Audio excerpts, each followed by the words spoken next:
Hey guys, welcome to the Bravo Connection. Today we have a 2014 Honda CRV. I'm going to show you how to replace the cabin filter in this vehicle. So it's inside the glove box. Go ahead and open your glove box. You're going to see a little pin here on the side. We're going to go ahead and remove that. So what you want to do is just go ahead and just press it down, just like that.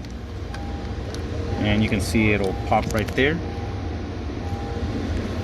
It's just being held like that. So when you put it back, you just click it back in there, just like that, and then just kind of push it out of the way.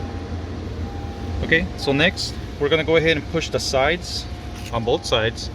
We're just going to go ahead and press them in. So you press this side and you press this side and it pops down, and the cabin filter is going to be located inside. You can see right here there's a little clip.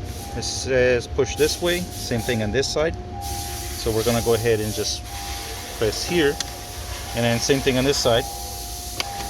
The cover will fall out. Go ahead and put it aside. You can see the cabin filter here. Now notice here it says airflow pointing down. Go ahead and slide out the cabin filter.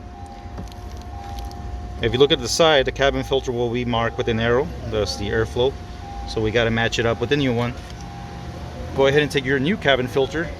Now you got to make sure the arrow is pointing the same way. And it goes in a certain way because you can see the box. You cannot put it like this because then it'll be too long. So let's go ahead and slide it in just like that. And slide it all the way in. And then you take your cover and you just go ahead and press it in. Make sure it's nice and snug on both sides. Now we're going to go ahead and reclip it. Go ahead and push the glove box until it clicks. We'll go ahead and put the clip back in.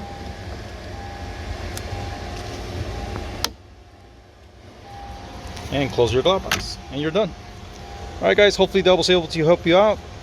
Thanks for watching. Give it a thumbs up if you liked the video. Subscribe. Catch you next time. Take care.